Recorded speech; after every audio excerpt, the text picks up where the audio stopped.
Sejam bem-vindos à primeira aula da disciplina de Linguagem de Programação do curso técnico de Informática do Ensino Federal do Norte de Minas, modalidade EAD. Eu sou Vanilson Braga, programador e animador, e até o fim dessa aula você vai estar conversando com máquinas. Antes de começar, porém, eu gostaria de trazer um recado importante. Se você chegou até aqui, é porque já conheceu a lógica de programação na disciplina do módulo passado, e como sempre acontece, muitos alunos acabam tendo um certo choque inicial com a disciplina. E ao perceber que alguns colegas têm mais facilidade do que outros, ficam desmotivados, pensando que, inclusive, esse não é um curso ideal para eles, ou que não tem uma vocação para isso, entre outras coisas. Acontece que essa é uma característica da mente humana. O trabalho do pesquisador Richard Dawkins diz que os seres humanos têm certa dificuldade em enxergar processos, ou seja, temos a mania de ver sempre resultados ou a condição final de um determinado produto, mas temos certa dificuldade em enxergar o processo por trás dele, o caminho que levou até o produto. Se você se lembra da definição de algoritmo, é exatamente a sequência de passos ordenados para se chegar a um determinado resultado. Ou seja, é exatamente a descrição de um processo. Portanto, não há nada de errado com você em ter um pouco de dificuldade com essa disciplina. Todo ser humano possui alguma dificuldade em trabalhar com processos, alguns menos e outros mais. Junto desse material estará também disponível um vídeo público tratando desse assunto para aqueles que estiverem um pouco mais interessados sobre essa parte. Começando então, vamos fazer um resumo do que é a linguagem de programação antes de prosseguir para a parte mais avançada. A principal vantagem dos computadores foi justamente o fato deles serem programáveis. Isso é, significa que nós podíamos mudar as instruções que passávamos para eles, de acordo com o resultado que a gente queria. Mas os computadores, obviamente, não falavam, e até o presente momento não falam, a língua humana. Dessa forma, foi necessário encontrar um padrão de linguagem simples que pudesse ser usado para passar as instruções de forma clara para as máquinas. E assim nasceu a linguagem binária.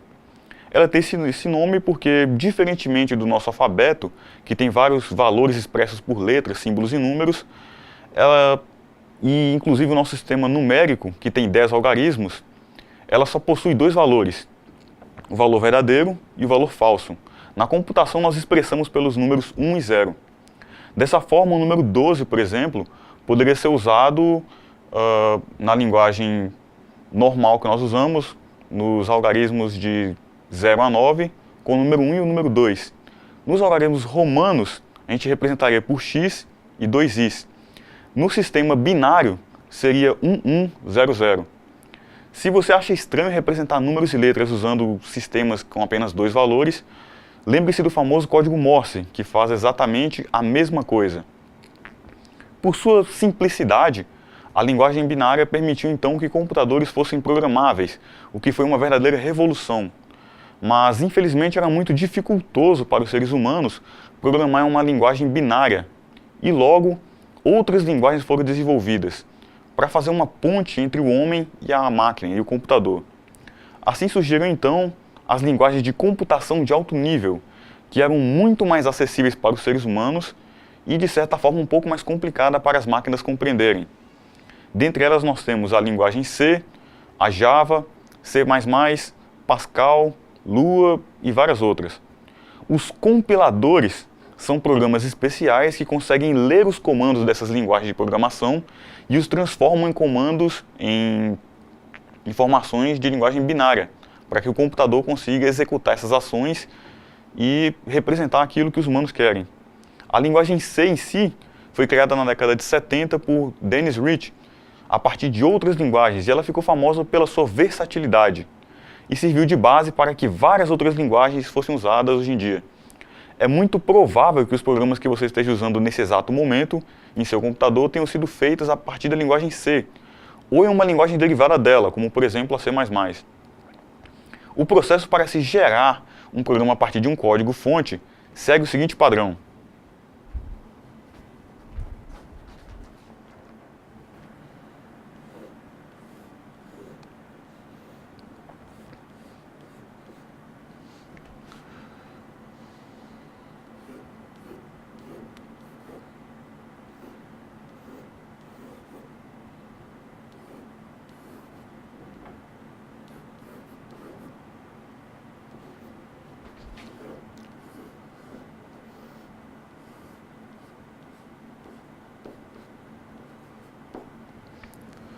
primeira parte da execução de um código começa com a escrita do mesmo, quando você, então, produz um arquivo que tem todas as instruções escritas em uma determinada linguagem que vão ser interpretadas pela máquina, interpretadas pelo computador. Essa linguagem, então, que poderia ser a linguagem C, a linguagem Java ou qualquer uma outra, ela é convertida em um arquivo, no caso da linguagem C, num arquivo .c. E esse arquivo, então, ele é interpretado por um compilador. O compilador geralmente é um programa especializado nessa linguagem e ele vai verificar se existe algum erro, se ela está com a sintaxe correta e se ela consegue produzir um executável. Uma vez que a linguagem foi interpretada da maneira correta, ela produz um arquivo executável. Esse arquivo executável, ele contém todas as instruções que foram contidas lá no programa, na parte de código, na parte escrita, porém de uma maneira que o computador consiga compreender. Ou seja, ele é o software em si já operando. É o arquivo executável. Quando o usuário escreve um código num determinado programa e esse código contém erros ou tem uma lógica que não permite que o programa seja executado, geralmente o compilador exibe uma mensagem de erro e o programador tem que voltar à parte de edição de código. É por isso que uma das habilidades fundamentais do programador é conseguir identificar os erros no seu programa. Às vezes, no entanto, esse programa consegue passar pelo compilador, ele não possui nenhum erro, mas ele tem erros de lógica. Ou seja, embora a sintaxe esteja correta, o programa acaba não fazendo aquilo que o cliente espera, ou que o programador espera. Dessa maneira, embora ele funcione corretamente, ele tem uma lógica errada. É crucial para o programador conseguir identificar não apenas os erros de semântica, como também os erros de lógica, que evita que o programa fique errado, um programa inútil. Hoje em dia, os programadores contam com ferramentas muito eficazes que ajudam nesse processo. Entre elas se destacam os IDEs, que é uma sigla em inglês para Ambiente de Desenvolvimento Integrado. Podemos dizer que ele realiza essas três etapas juntas e, inclusive, ajuda os programadores a encontrar os erros com mais facilidade no seu código. Entre os IDEs que eu aconselho que vocês baixem estão o CodeBlocks, IDE, e o BlueDev C++. Ambos são programas livres, gratuitos. Eles proporcionam um ambiente para você poder desenvolver o código, a escrita, a execução e, por fim, a escrita, a compilação e, por fim, a execução. E, inclusive, tem algumas ferramentas úteis que ajudam o programador a poder identificar qual linha ele cometeu algum erro. Vamos abordar um programa básico, uma linha de código simples para você poder entender do que se trata.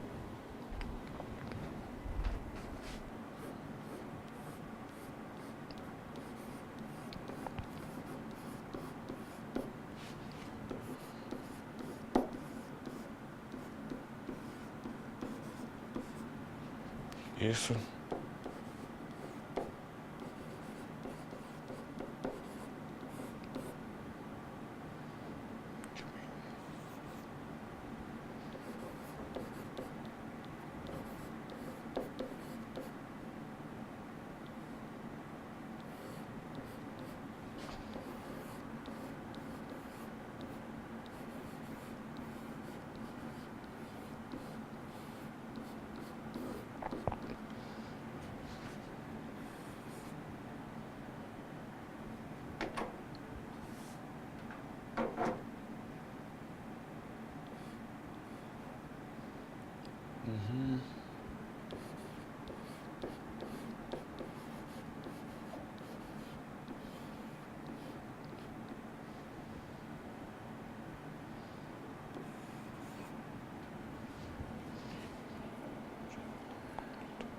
Ótimo. Bem, essa é uma linha de código simples que a maioria das pessoas faz pela primeira vez quando está programando. Tudo que ele faz é imprimir uma mensagem na tela chamada Olá Mundo. Primeiro vamos entender o que ele faz de uma maneira geral, depois explicar linha por linha e por fim passar por um exemplo um pouco mais complexo. Essa primeira linha, que nós temos aqui um símbolo e seguido da palavra include, depois stdio.h, é o que nós chamamos de uma chamada de biblioteca. Como assim? A linguagem C, assim como a maioria das linguagens de programação, elas exigem que você faça uso constante de funções, que você crie inclusive suas próprias funções. Entretanto, algumas funções muito básicas ou muito essenciais, elas já vêm meio que de graça no programa. E para que você possa usar esses programas, é preciso que você inclua no seu código, no seu software, uma biblioteca que contenha tais funções. Para ficar um pouco mais fácil de compreender, imagine que você trabalha numa determinada oficina e você tem que fabricar suas próprias peças para poder trabalhar. Entretanto, algumas peças são muito básicas e você não deveria perder tempo produzindo elas. Então, para isso, existe uma seção separada onde você pode acessar e pegar bibliotecas de graça, pegar ferramentas de graça, para poder trabalhar sem ter que estar manuseando com elas. Assim, as ferramentas que fossem mais complexas, mais complicadas, você teria que produzir por si próprio. E aquelas ferramentas que são mais básicas, que todo mundo usa, você poderia pegar de graça dentro da sua biblioteca de ferramentas. É exatamente assim que funciona. A biblioteca que eu acabei de incluir é a biblioteca stdio.h, I de input e O de output. Significa mais ou menos que ela trata uma série de comandos de entrada e saída dentro do seu programa. É o que vai ser explicado um pouco mais para frente. Mas de praxe, basta vocês saberem que a maioria dos seus programas na linguagem C vão sempre incluir essa biblioteca. Em seguida, nós temos a linha int main. Como eu disse anteriormente, a maioria dos programas trabalha com funções. Na linguagem C não é diferente, e para você poder fazer qualquer coisa dentro do seu programa, é preciso ter pelo menos a função principal, que é a função main. Nesse caso, ela abriu chave aqui e fechou aqui. Tudo isso faz parte do meu programa, tudo isso faz parte da execução do meu código. E se eu não declarar a minha função main, tecnicamente eu não posso continuar com o programa. Ela é a principal, ela que comanda tudo. Eu tenho a minha linha de printf chamada Olá Mundo e depois tem um return 0. O que significa essa linha? A palavra printf... Eita, aqui está errado, deixa eu colocar o R. É um comando de impressão. Quando nós falamos impressão, vem na cabeça das pessoas que nós vamos pegar um determinado conjunto de dados e vamos imprimir uma folha de papel. Na verdade, na programação, a palavra print tem a ver com a impressão na tela, na maioria das vezes, não necessariamente em papel. E F vem de função mesmo. Fica mais fácil você aprender dessa forma. Então, printf seria uma função de impressão. Dentro dos parênteses vai ter o conteúdo da minha função e, entre aspas, eu coloco o conteúdo que eu quero que seja impresso na tela. Aqui eu coloquei uma frase, Olá Mundo. Se vocês fizerem esse programa, copiarem ele e executarem ele num IDE qualquer, ele vai imprimir na tela a frase Olá Mundo. Em seguida eu tenho a frase return 0. Tecnicamente toda função precisa retornar algum valor, e com a função main não é diferente. Mas como esse programa ele é bastante básico, tudo que ele faz é imprimir uma frase na tela, eu não tenho nenhum retorno significativo. Então eu coloquei return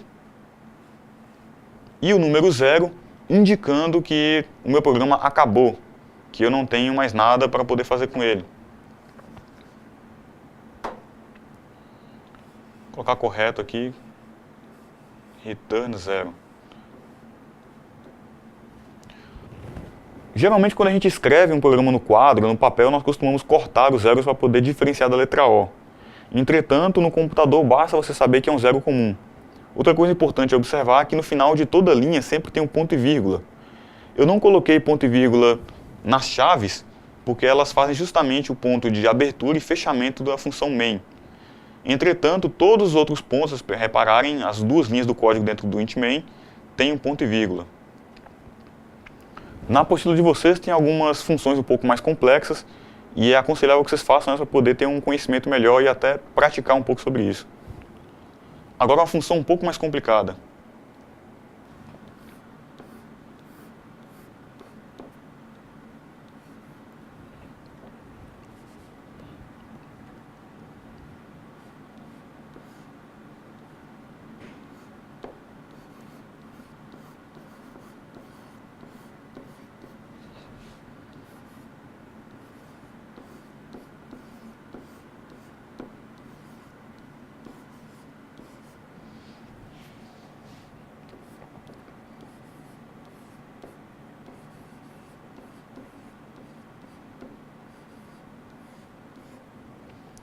Comecei o meu programa incluindo a biblioteca include stdio.h, ou seja, eu habilitei os comandos de entrada e saída do meu programa, do meu software. Em seguida, dentro das chaves, vou começar as linhas principais.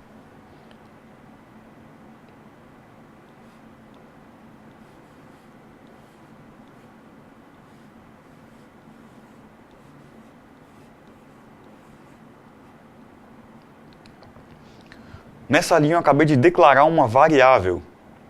Vocês vão saber um pouco mais para frente o que isso significa. Mas na prática eu acabei de declarar um determinado valor para ser trabalhado no meu software, no meu programa.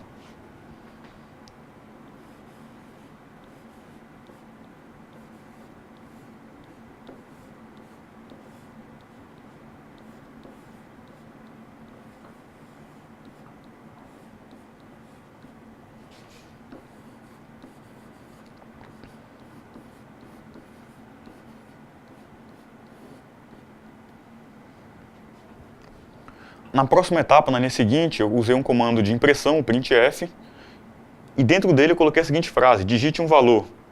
Eu estou nesse momento me comunicando com o usuário. Quando esse programa for executado no computador, e quando chegar nessa linha, vai aparecer na tela do computador a frase digite um valor. O usuário, a pessoa que vai estar em frente à máquina, vendo o programa ser rodado, vai digitar algum valor. Eu preciso pegar esse valor e de alguma forma conseguir transformar ele num material de trabalho do meu programa, ou seja, eu preciso trazer ele para dentro do meu software. Como que eu faço isso? Vou usar a função que é o inverso do printf. É o scanf, uma função de escanear. O que ela faz? Ela traz para dentro da minha variável, para dentro do meu programa, o valor que eu quero trabalhar. A sintaxe dele eu vou explicar logo a seguir.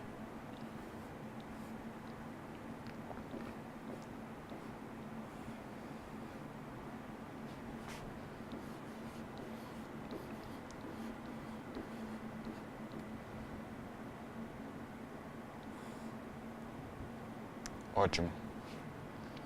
A partir dessa linha, então, eu já consegui pegar o valor que o usuário digitou no teclado e eu coloquei ele dentro da variável horas, que é justamente aquela que eu declarei lá em cima.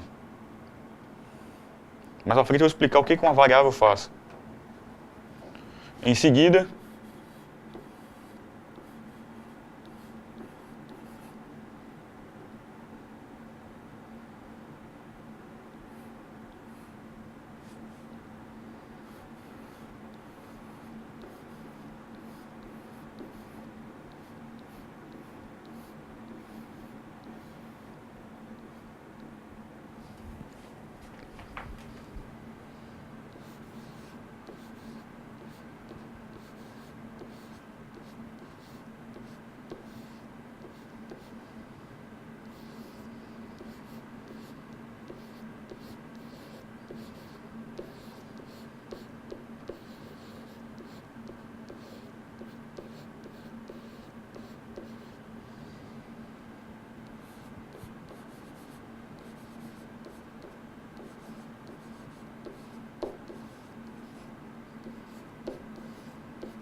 ótimo.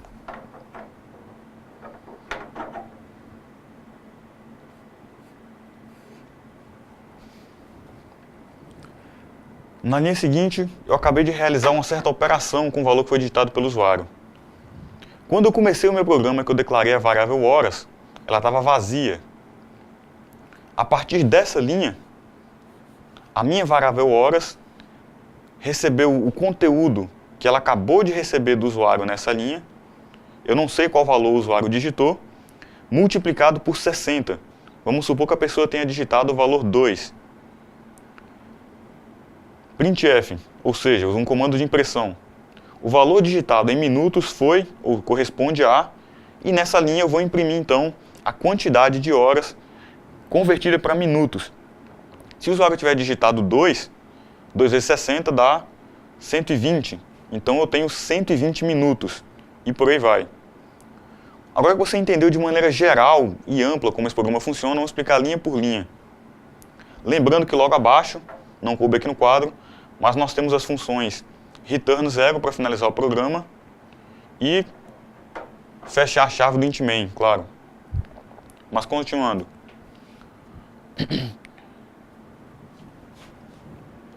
A primeira linha vocês já conhecem. Ela serve para você poder declarar uma biblioteca. A segunda linha é a linha do int main. Ela serviu para você poder declarar uma função principal dentro do seu programa. Eu abri a chave, que foi fechada no final do programa. Aqui não deu tempo porque não coube no quadro. A próxima linha usou um comando de saída, que como vocês já sabem, ele serve para você poder imprimir dados na tela. Você coloca um determinado dado na tela. E essa é a função nova, que é a função de entrada. Antes de você compreender plenamente o que significa o scanf, é bom entender o conceito dessa linha aqui. O conceito de uma variável. Imagine o seguinte. Imagine que você vai comprar um presente para um amigo. E você não sabe exatamente o presente que ele vai querer, mas você sabe o tipo de presente que ele quer. Vamos supor que o tipo de presente é uma esfera. Só que nós temos 3 tipos de esfera, 3 valores diferentes para essa esfera. Ela pode ter uma estrela, 2 ou 3. Você não sabe qual é o valor do presente do seu amigo, se ele quer a esfera com 1, 2 ou 3 estrelas. Porém, você sabe que ele quer uma esfera. O que você faz? Você compra um recipiente para poder guardar objetos esféricos, objetos redondos. Esse recipiente só serve para guardar esse tipo de coisa. E na hora, quando o seu amigo escolher o tipo que ele quer, você vai efetivamente guardar ele dentro dessa caixa. Vamos supor que ele escolheu a opção 2. É exatamente dessa maneira que funcionam as variáveis. Quando eu declarei int horas, eu não sabia qual tipo de valor o usuário queria digitar. Se ele gostaria de digitar um valor 2, 5, 3 ou 4. Eu separei um endereço de memória, separei um espaço para ele poder digitar o valor que ele quisesse. No nosso exemplo, ele digitou 2, mas poderia ter sido qualquer outro valor. Pelo fato desse valor ser variável, ele mudar conforme a escolha do usuário ou conforme o programa progride, nós chamamos ele de variável. Agora faz um pouco mais sentido. Outra coisa que eu gostaria de explicar. Por que essa variável vem acompanhada da palavra int? Já que horas é o nome dela e já identifica ela. Int vem de inteiro. Mais especificamente falando do valor inteiro. Como assim? Quando você trabalha com dados dentro do universo da programação, esses dados também diferenciam em tipos. Lembra do exemplo na qual uma esfera poderia ter vários tipos diferentes? Esse era o tipo do valor da esfera. Mas se em vez da esfera eu escolhesse um cubo, ou eu escolhesse um outro tipo, um retângulo, um presente com um tipo diferente. Baseando nisso, então, nós temos as variáveis com tipos diferentes.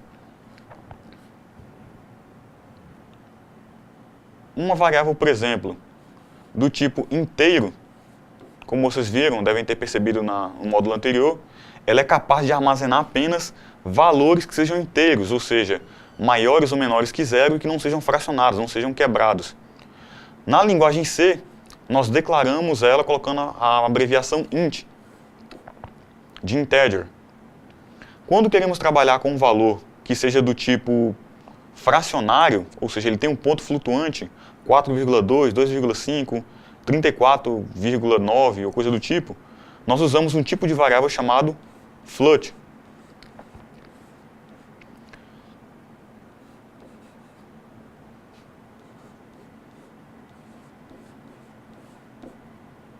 Quando queremos trabalhar com caracteres, ou seja, símbolos, palavras, letras, qualquer simbologia gráfica que não esteja relacionada a números, nós usamos a abreviação char. Essas são as principais que a gente usa na linguagem C, mas existem outras. e você declara uma variável conforme o valor que ela vai receber, seguido do nome dela. Eu posso, por exemplo, declarar uma variável inteira chamada idade. Significa que eu separei no meu computador um espaço de memória para armazenar a idade de uma pessoa, e esse espaço de memória vai ser digitado na forma de um número inteiro. Ou seja, se eu digitar uma letra, vai dar algum erro, ele não vai conseguir armazenar nada. Float, eu poderia, por exemplo, digitar medida. Poderia ser a altura de alguém. Nós sabemos que a altura das pessoas, muito raramente, contém um valor inteiro. Na maioria das vezes é um valor quebrado. 1,75, 1,60 m e por aí vai. Por isso essa variável eu poderia declarar ela do tipo float. Exatamente porque eu sei que ela é uma variável racional. Ela é quebrada. Ela tem ponto flutuante. E vamos supor que eu estou fazendo um programa na qual o aluno ele tem que digitar o valor da letra, a questão correta. Então eu posso digitar aqui, declarar uma variável do tipo char chamada questão, ou alternativa, vou colocar cast. E essa variável significaria uma letra, que seria a opção do usuário, eu poderia A, B, C ou D. Eu não poderia declarar, por exemplo, essa variável questão do tipo inteira, a não ser que as opções que o usuário vai digitar sejam números inteiros.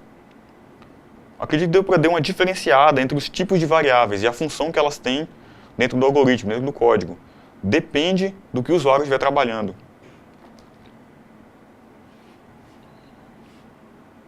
Em seguida, então, eu usei a função de escanear, ou seja, eu peguei o que o usuário digitou e eu coloquei dentro da minha variável, dentro do meu recipiente que está armazenando as informações do usuário. É interessante observar que o scanf ele é ligeiramente diferente do printf, ele é até um pouco mais complicado. Durante o printf eu coloquei apenas entre parênteses e entre aspas uma frase simples. Essa frase foi impressa na tela. Já no meu scanf eu coloquei porcentagem de e em seguida coloquei vírgula e toda essa parte aqui. Essa parte entre aspas significa efetivamente o conteúdo que vai ser colocado dentro da variável. O porcentagem significa que eu estou trabalhando com um valor.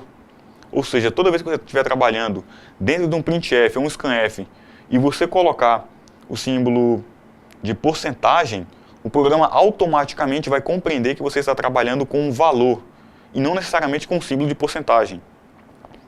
O D é uma tipologia, é um símbolo que serve para poder indicar que esse valor ele é inteiro. Voltando aqui para o nosso exemplo, na linguagem C nós usamos a letra D para simbolizar valores inteiros, F para simbolizar valores de ponto flutuante e C para simbolizar valores do tipo char. Então, no exemplo anterior, eu estou armazenando um valor do tipo inteiro. Dentro, e se é comercial, ele serve para poder indicar que eu estou jogando o valor dentro de um endereço de memória, dentro de uma variável, da variável horas. Então, se a variável horas antigamente já estava vazia, agora ela vai receber um valor que o usuário digitou. Vamos supor que o usuário digitou o valor 2. Na linha seguinte, a minha variável horas recebeu o conteúdo que já havia nela, que nesse caso é o 2, multiplicado por 60. Ou seja, a partir de agora ela passou a receber o valor de 120. 2 vezes 60, 120. Em seguida, usei um comando de impressão, o printf. Só lembrando, na próxima aula vamos trabalhar melhor isso aqui, mas esse símbolo de igual, na linguagem de programação, significa recebe. Ou seja, ele serve que o conteúdo à direita vai ser colocado dentro da variável à esquerda, e por aí vai. Mais para frente vai ser melhor explicado. No printf coloquei o valor digitado em minutos foi, mais uma vez o porcentagem de, vírgula, a palavra horas. Por que isso acontece? Se você for usar um printf para imprimir o valor de uma variável,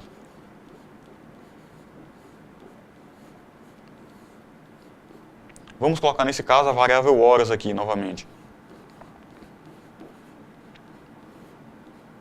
O que vai acontecer é que ele vai imprimir a palavra horas e não o valor da variável horas.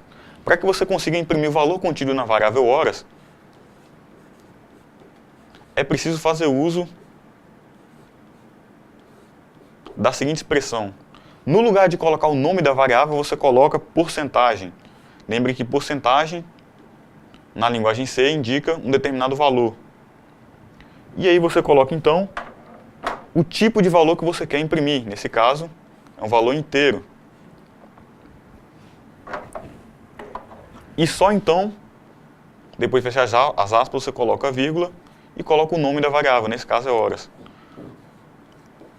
Como não é um scanf, você não precisa do e-comercial. Dessa forma, em vez de imprimir a palavra horas, eu vou imprimir o conteúdo que está armazenado na variável horas.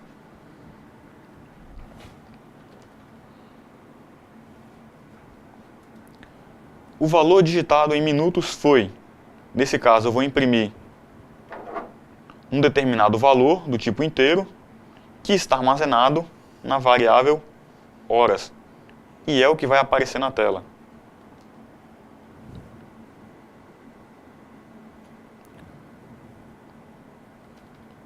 Vocês vão ver também que a linguagem C possui uma série de comandos que vão ser vistos na próxima aula. E esses comandos é o que nós chamamos de palavras reservadas.